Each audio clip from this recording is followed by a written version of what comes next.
우리가 사용하고 있는 단어가 아마도 수십만, 수백 개의 단어가 되고 있습니다. 그런데 이 세상에서 가장 아름다운 단어가 뭘까? 가장 아름다운 단어 5개를 뽑아본 사람이 있습니다. 첫 번째는 마더라고 하는 어머니라는 단어라는 것입니다. 어머니의 은혜는 하늘보다 높고 바다보다 깊습니다. 어머니의 사랑은 피보다 진하고 호르몬보다 강합니다. 어머니의 사랑은 한없이 거룩하고 조건 없이 헌신하고 자녀를 위한 피 흘림 자체인 것입니다. 중국에서 수잔성 지진 때 흙더미를 파봤더니 아버지는 다 밖으로 도망갔지만 어머니만큼은 자녀들을 끌어안고 흙에 묻혀 죽었다는 것입니다.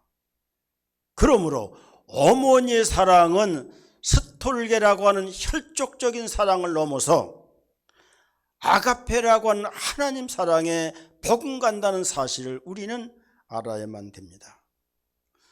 아버지의 사랑을 받지 못한 사람은 어머니의 사랑을 받으면 그렇게 문제가 되지를 아니하는데, 어머니의 사랑을 받지 못하고 자란 아이는 정서에 금이 갑니다.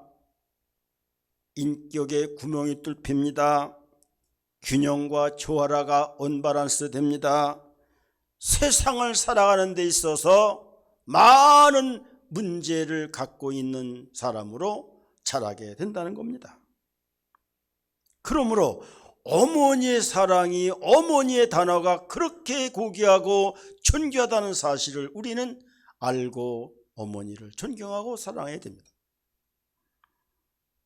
두 번째, 패션이라고 하는 열정이라는 단어였다는 것입니다. 열정 있는 사람은 아름다운 겁니다. 열정은 에너지이고 열정은 능력이고 열정은 매력인 것입니다. 열정 없는 사람은 추하고 나약합니다. 바람 빠진 타이어와 똑같은 모습을 나타나게 된다는 겁니다. 우리의 믿음에도 열정이 있어야 됩니다. 열정 없는 라우디에 교회를 우리 주님은 말씀하시기를 뜨뜻미지근한 교회다. 하나님께서 뜨뜻미지근한 믿음을 가진 사람을 내가 토해버리겠다고 말씀하지 않았습니까?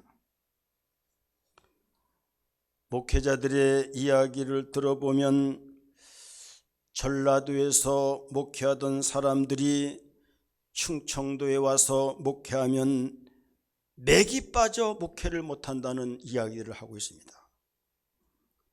전라도 사람들은 한마디로 화끈하다는 것입니다. 모이는 것도 열정적으로, 기도도 열정적으로, 교회 봉사도 열정적으로 한다는 겁니다. 그런데 충청도 사람들 물에 물 탄 듯이, 술에 술 탄 듯이 물인지 막걸리인지 제대로 구분을 못하고 속 터지게 그렇게 맥 빠진 사람들이 너무너무 많다는 겁니다.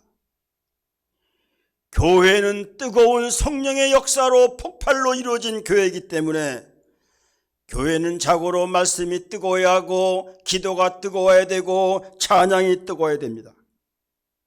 우리 모든 교인들은 교회 성장에 대한 열정을 가져야 되고 은사 받기 위해서 열정을 가져야 되고 기도의 열정, 찬양의 열정, 전도의 열정을 가져야 되고 은혜를 사모하는 열정을 가져야 되는 겁니다. 왜냐하면 우리 하나님은 열정 있는 믿음을 축복하시기 때문인 것입니다. 하나님은 열정 있는 사람들에게 은혜도 능력도 나눠주게 된다고 하는 것입니다. 우리의 믿음이 뜨뜻미지근하거나 게으른 무짐이 아니라 열정이 있고 뜨거움이 있고 능력이 있고 살아있는 믿음으로 하나님을 섬겨야 되는 겁니다. 세 번째는 스마일이라고 하는, 웃음이라고 하는 단어가 아름다운 단어로 뽑혔다는 것입니다. 웃음은 나만 행복하게 하는 것이 아니라 남에게도 행복을 줍니다. 웃음은 남을 자유하게 하고 남에게 평화를 줍니다. 웃음은 남을 치유하게 만들고, 웃음은 상대방에게 에너지를 주고, 웃음은 모든 문제에 회복 능력을 갖다 주게 된다는 것입니다. 웃음은 능력과 축복이 대단합니다. 힘든 것도 아닙니다. 세금이 드는 것도 아닙니다. 얼마든지 우리 스스로 웃음을 통하여 사람들에게 행복과 평화와 에너지를 줄 수 있다고 하는 것입니다. 요즘 웃음 치료가 많이 유행이 되고 있지 않습니까? 현대 과학으로 고칠 수 없는 암병이라든가 기타 여러 가지 정신적, 영적인 병들이 인간의 과학으로는 도저히 고칠 수 없지만 웃음 치료를 통하여 그 병들을 고치는 것을 우리는 보고 있지 않습니까? 이마만큼 웃음의 치료 능력과 회복 능력은 대단하다고 하는 말씀인 것입니다. 민족의 선각자 도산 안창호 선생은 그의 삶의 철학을 훈훈한 마음으로 빙그레 웃는 얼굴, 우리의 마음이 훈훈해야 되잖아요. 우리의 얼굴이 빙그레 웃는 미소의 얼굴을 지어줘야 되잖아요. 그러므로 우리의 모든 삶의 모습도 훈훈한 사랑의 마음, 웃는 얼굴을 통하여 행복과 자유를 주고 남에게 평화의 에너지를 심어줄 수 있는 그런 삶을 살아야 된다는 겁니다. 제가 이렇게 탁구동에 모이는 목사님들이 한 7, 8명 됐는데 한 달에 한 2번씩 모여서 우리가 운동도 하고 식사도 하고 퀴즈를 나눕니다. 이 탁구장에 보면은 그 한 40대 중반쯤 넘은 여자가 있는데 얼굴은 그렇게 이쁘지 않아요. 근데 늘 그렇게 잘 웃더라고. 웃는 모습이 예쁘고 잘 웃어서 요즘은 안 예쁘던 이 얼굴이 예뻐 보이더라고요. 이 웃음이라는 게 이렇게 중요하다, 그런 생각을 해보게 됩니다. 사람들이 많이 그래요. 저보고 목사님은 웃는 모습이 매력이 있다는 거야. 특히 여자분들이 그런 얘기를 많이 하는데 싫지를 않더라고요. 여러분들은 어떤지 모르겠는데 그런 얘기를 듣습니다. 이마만큼 웃음이 주는 능력과 은혜가 크다는 것을 우리에게 알려주고 있습니다. 그 다음에는 러브라고 하는 사랑입니다. 하나님 사랑입니다. 이웃 사랑입니다. 나라 사랑입니다. 하나님을 사랑하는 사람은 이웃을 사랑합니다. 하나님을 사랑하는 사람은 나라를 사랑하는 거예요. 하나님 사랑을 외치면서 이웃 사랑이 없다? 잘못된 사랑입니다. 하나님 사랑을 말하면서 나라 사랑이 없다? 잘못된 사랑인 것입니다. 자신을 사랑하는 사람은 자신을 귀하게 여기고 존귀하게 여깁니다. 그리고 이웃을 사랑하고 나라를 사랑하고, 성도는 하나님의 사랑하는 사람은 교회를 사랑하고 성도를 사랑하고 목회자를 사랑하는 겁니다. 하나님을 사랑하는 사람이 교회를 사랑하지 않는다? 성도를 사랑하지 않는다? 목회자를 사랑하지 않는다? 잘못된 사랑이고 하나님 사랑이 없다고 하는 사실을 우리는 알아야 됩니다. 5번째로 땡큐라고 하는 감사라는 단어입니다. 감사가 행복의 원천이라는 것입니다. 평화는 행복의 나무에 열리는 아름다운 꽃이라는 거예요. 숭실대 안병욱 교수는 이런 말을 했습니다. 내가 평화와 행복을 원하느냐, 네 마음의 정원에 감사의 나무를 심어라. 그렇게 말씀했습니다. 감사하는 사람만이 평화를 누릴 수 있고 행복을 누릴 수가 있다는 것. 우리가 잘 아는 사도 바울은 항상 기뻐하라, 쉬지 말고 기도하라, 범사에 감사하라, 모든 삶의 행복과 평화와 자유를 우리에게 말씀해 주고 있습니다. 이 세 마디 말만 잘 우리가 실천하면 행복이 오고요, 기쁨이 오고요, 축복이 오고 은혜가 나타나게 되는 거예요. 미국 캘리포니아에 선물 가게를 운영하는 다나 배트슨이라고 하는 부부가 있었습니다.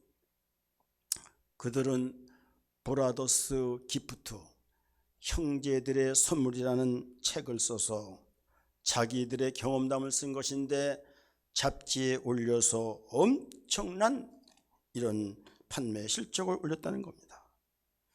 그녀는 전 남편에게서 낳은 21살 된 제이슨이라고 하는 아들이 있었다는 겁니다. 그리고 재혼해서 난 딸 12살짜리 럭키라는 딸이 있고 4살짜리 꼬꼬마 딸이 생겼는데 이 꼬마 딸이 심각한 병에 걸려서 죽음에 처하게 됐다는 것입니다. 4살짜리 어린아이에 악한 악성 바이러스가 간에 침투되어서 간이 제 기능을 하지를 못해서 12시간 안에 간 이식을 받지 못하면 죽을 수밖에 없는 철박한 운명에 처하게 됩니다. 의사는 말합니다. 시간이 없습니다. 유일한 소망은 살아있는 간 기증자를 구하는 것입니다. 사람에게는 신장이 둘이 있다는 거예요. 그래서 신장 하나를 남을 띄워줘도 사는데 큰 지장이 없다는 겁니다. 그런 사람들 얘기를 들어보면은 신장 하나를 띄워서 남을 주면 이 짝에 있는 한 신장이 이게 배로 커져서 그래서 그 기능을 다 감당하게 되네. 그런데 간은 하나이기 때문에 간을 주려면 절반을 따라줘야 되기 때문에 이 위험한 수술을 하고 남에게 간을 준다고 하는 일이 그렇게 쉽지 않다는 것입니다. 그것도 12시간 아닙니다. 염려하고 걱정할 때 어머니는 발을 동동 구르면서 초조해하는데 전 남편의 아들인 제이슨이 차원을 합니다. 자기의 간을 주겠다고. 알고 보면 이복 형제가 아니라 이부 형제, 배다른 형제가 아니라 아버지가 다른 이부 형제인데도 불구하고 간을 줘서 수술을 받겠다는 것입니다. 제이슨이라고 하는 아들과 4살 난 딸을 이렇게 수술실에 놓고 수술 받는 동안 12살 된 딸의 손목을 잡고 그의 어머니는 무릎을 꿇고 하나님 앞에 기도를 합니다. 하나님, 잘못하면 두 아들들을, 자식을 다 잃어버릴 수가 있습니다. 불안과 초조와 걱정과 염려가 된다마는 한편으로 감사한 생각이 듭니다. 엄격히 말하면 자기의 친동생도 아닌데 생명처럼 소중한 간을 나눠주겠다고 수술실에 들어가기 때문인 것입니다. 사랑하는 그 마음이 너무나 고마웠습니다. 이 강팍한 세상에 이렇게 사랑스러운 내 아들이 여기 있구나. 우리 가정에는 거룩한 사랑이 있구나. 내 아들이 이런 귀한 사랑을 나타낸다니 너무나 감사합니다. 그래서 이거를 글로 써서 브라더스 기프트, 형제의 사랑이라, 형제의 선물이라고 하는 책을 써서 많은 사람에게 읽혀져서 은혜도 끼치고 돈도 많이 벌고 그 형제들이, 그 부모들이 유명케 되는 그런 역사가 나타나게 되는 것입니다. 여러분, 우리는 언제나 감사와 염려는 엇갈리는 것입니다. 한쪽으로는 걱정이 되고 한쪽으로는 감사한 일이 있습니다. 이쪽에서 보면 걱정투성이에요. 저쪽에서 보면 감사할 수 있는 그런 일들이 있는 것이 이 세상사의 일입니다. 아주 좋은 여건인데도 입만 열면 불평불만하는 사람이 있습니다. 안 좋은 환경, 어려운 환경 속에서도 감사와 용서와 사랑으로 살아가는 사람이 있습니다. 어떤 사람이 하나님 사랑이 있는 사람입니까? 어떤 사람이 믿음의 사람입니까? 영어에서 think라고 하는 생각하다는 단어와 thank라고 하는 감사하다라고 하는 단어는 어원이 같다는 겁니다. 생각과 감사는 그 말의 뿌리가 같다는 겁니다. 그렇습니다. 무엇을 생각하느냐가 중요하고 무엇부터 생각하느냐가 중요한 것입니다. 이것이 삶의 우선순위고 삶의 가치인 것입니다. 하나님의 나라를 생각하는 사람이 있는가 하면 세상 나라만 생각합니다. 내가 하나님 영광과 하나님의 선교에서 어떻게 살 것을 생각하는 사람이 있는가 하면 오직 먹는 것만 생각하는 사람이 있습니다. 여러분, 삶의 질이 틀리고 가치가 틀리고 방향이 틀린 거예요. 또는 우리는 어떤 각도에서 생각하느냐가 문제인 것입니다. 어떤 사람은 긍정적인 각도에서 생각합니다. 그러나 어떤 사람은 언제나 부정적인 각도에서만 생각합니다. 어떤 사람은 어려운 가운데 믿음으로 생각하는 사람이 있습니다. 그런데 육신적인 생각, 물질적인 잣대로만 생각하는 사람이 있습니다. 이런 사람들 참 어려운 겁니다. 각도에 따라 삶의 질이, 삶의 가치와 삶의 의미가 완전히 달라지는 것입니다. 환경이 달라져야만 감사하는 것 아닙니다. 세상이 달라야만 감사하는 것이 아닙니다. 감사하는 생각을 가진 사람만이 감사할 수 있는 것이고, 감사의 생각이 없는 사람은 감사할 일이 너무너무 많은데도 감사를 못하는 거예요. 감사의 생각과 마음이 있는 사람은 감사할 것이 없는데도 감사하는 사람이 있습니다. 여기가 하나님 나라요, 여기가 에덴 동산이요, 여기가 천년 왕국이요, 여기가 하나님의 축복된 장소인 것입니다. 믿음으로 보는 사람만이 감사할 수가 있는 거예요. 사랑의 마음으로 세상을 보면은 모든 것이 감사하게 보이고 은혜로 생각이 됩니다. 미움의 마음으로 보면은 모든 것이 불평이고 모든 것이 미우고 모든 것이 안 되는 겁니다. 유명한 토마스 에디슨 발명왕을 우리는 잘 알고 계실 것입니다. 그는 어느 날 긴 여행을 합니다. 그분은 발명을 위해서 온 시간을 바치는 분인데, 여행 중에서도 기차 안에다가 실험실을 만들어 놓고 거기서 연구를 하고 있습니다. 차가 덜컹거리는 바람에 약병 하나가 떨어져서 잘못된 화학 반응을 일으키면서 그만 연구실에 불이 났습니다.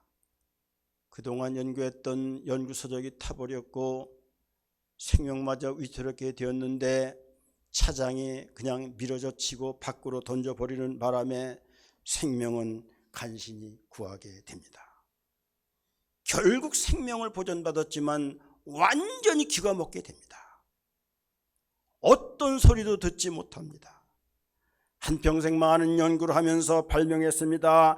발명왕이란 이름을 가집니다. 많은 사람들이 묻습니다. 어떻게 그렇게 많은 연구를 할 수가 있겠습니까?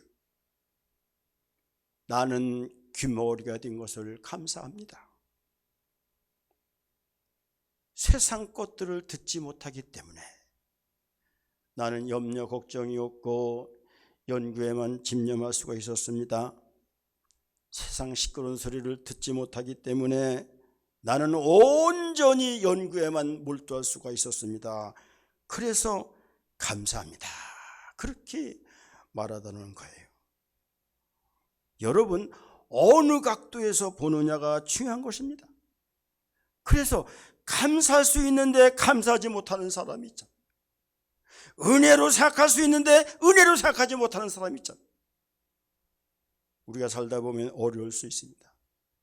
그런데 생각이 바르고 이 각도가 틀려서 어려운 가운데 은혜를 말하는 사람이 있습니다. 어려운 가운데 하나님의 사랑을 말하는 사람이 있습니다. 생명을 살리는 사람이 있는 거예요. 감사와 생각의 각도와 무엇을 생각하는가는 이렇게 우리 사람들의 삶에 엄청난 영향을 끼치게 되는 겁니다.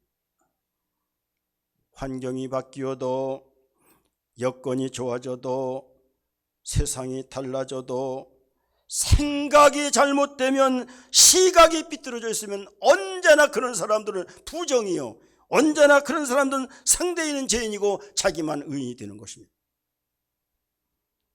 그렇지 않습니다. 우리의 생각과 우리의 감사가 우리의 삶을 만들어 나가고 사람들에게 평화와 기쁨과 은혜를 주게 되는 겁니다. 여러분, 복이 뭔지 아십니까?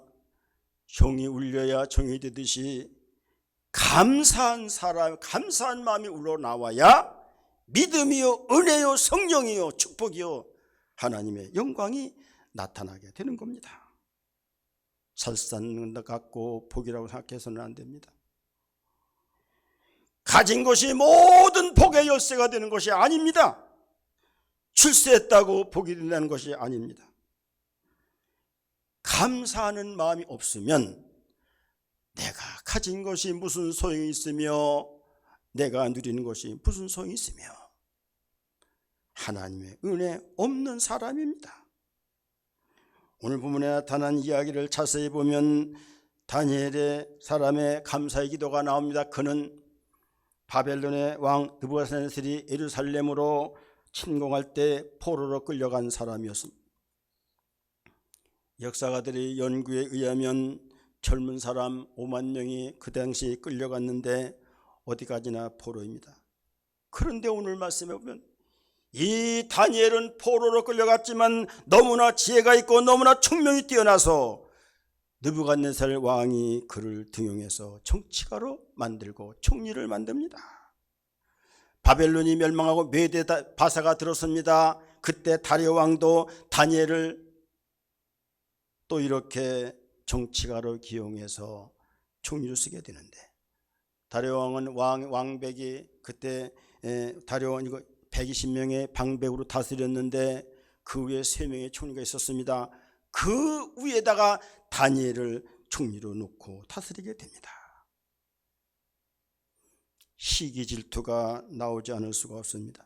이방 사람인데, 포로인데, 노예로 끌려온 사람인데 나라의 이인자가 된다는 말이 될 수 있는가?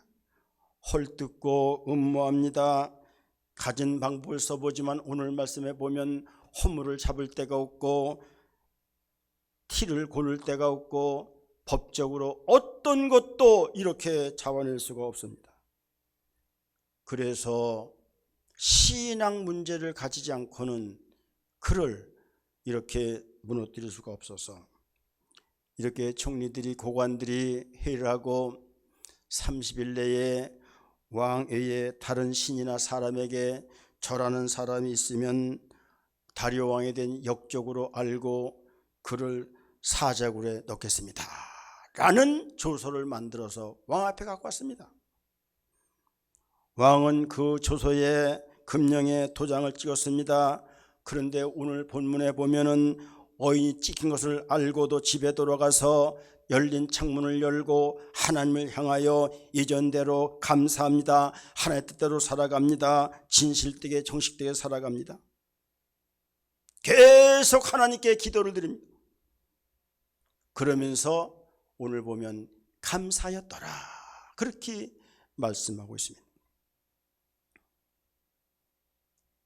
하나님 외에 다른 왕에게 절하지 않는 사람은 사자굴에 넣는다는 어인이 찍힌 것을 보고도 그는 감사하며 기도를 합니다. 내가 충성되게 살아왔는데 어찌 내가 사자굴입니까? 내가 오직 하나님의 영광을 위해서 살아왔는데 나에게 나타난 인생의 결말은 죽음입니까? 내가 이렇게 죽어가야만 합니까? 반문하지 않고 현실을 극복합니다. 하나님의 뜻을 생각합니다. 마음에 수용을 합니다. 지금까지 산 것으로 만족합니다. 내가 죽어서 주님의 영광이 드러난다면 나는 감당하겠습니다. 라는 감사의 마음을 가집니다. 폴 틸리라고 하는 신학자가 존재의 용기라는 책을 썼습니다. 유명한 책입니다. 이 책에서 신앙이란 용기다. Faith is courage. 신앙이 용기다 라는 책을 썼습니다. 우리 신앙이 가진 사람은 죄에 대해서 용기를 가져야 되고, 세상 유혹에 대해서 용기를 가져야 되고, 악의 물에 대해서 용기를 가져야 되고, 나를 방해하는 모든 것에 대해서 용기를 가져야 되고, 그래서 그럼에도 불구하고라는 용기를 가져야 된다는 겁니다. 시간이 없음에도 불구하고 주님 나라 위에서 예배하는 겁니다. 바쁜데도 불구하고 우리는 주님 영광 위에서, 생명을 위해서 우리는 예배하고 봉사하고 하는 겁니다. 남만큼 돈이 없지만 하나님의 성전을 위해서 우리는 하나님 앞에 헌금하고 하나님 앞에 또는 드리는 겁니다. 고난에도 불구하고 믿음을 지키는 겁니다. 죽음에도 불구하고 신앙의 용기로 우리의 예배를 드려나가는 겁니다. 손해에도 불구하고 우리는 우리의 믿음을 지켜나가는 용기가 필요하다고 하는 것입니다. 계속 말씀드렸지만 우리 산남교회는 코로나의 그 위기 속에서, 문재인 정부의 그 예배 방해 속에서도 우리는 예배를 하루도 빠지지 않고 드렸음을 우리는 알게 됩니다. 얼마나 감사한 건지 모르는 거예요.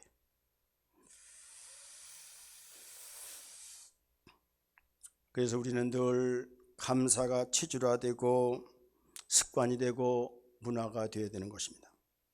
성공한 사람들의 세 가지 이 말이 있는데, 그것이 뭐냐면 Thank you, 감사합니다. I am sorry, 내가 잘못했을 때 다른 사람에게 미안합니다. 또는 excuse me, 죄송합니다. 그 다음에 I love you, 나는 당신을 사랑해. 이 세 가지 네 마디만 잘하면 성공하는 사람이 되는 거예요. 다른 사람에게 위로를 주고 평화를 주고 능력을 주고 하나님의 영광을 드러내는 거예요. 이 세 가지 말을 적절하게 생각하지 못하는 거예요. 감사할 때 감사하지 못하고, 감사할 때 원망하는 사람이 있습니다. 내가 미안해야 되는데 미안하다는 할 줄 모릅니다. 죄송하다고 하면 죄송할 줄 모릅니다. 내가 당신을 사랑하고 좋아한다 할 때 그 사랑을 표현하지 못합니다. 이런 것들이 우리의 인격과 신앙을 갉아먹는 것이고 인간관계를 파괴하게 된다는 것입니다. 다니엘은요, 그 어려운 가운데서도 신앙으로 살았고 음식도 가려 먹었습니다. 그 엄청난 왕의 진미가 있지만 먹지 않았습니다. 신앙 때문에 먹지 않고 하나님 영광 때문에 먹지 않았습니다. 우상숭배도 하지 않았습니다. 죄와 타협하지 않고 정직하고 거룩하게 살았습니다. 그러면서 죽음의 길을 택합니다. 감사는 만족에서 나오는 겁니다. 우리 하나님 앞에 감사를 하든 헌금을 하든 봉사를 하든 이것이 절대로 대가성이 되어서는 안 된다는 겁니다. 헌금해놓고 죄짓고 축복받지 못하고 저주받는 사람 얼마나 많이 있습니까? 조금 헌금해놓고는요, 그렇게 드러내고 주장하고요, 헌금한 것은 하나님 돈입니다. 내가 헌금해놓고 대가를 바라는 것은 율법입니다. 내가 헌금해놓고 주장하는 것은 교만입니다. 하나님의 죄라는 사실을 우리는 알아야 됩니다.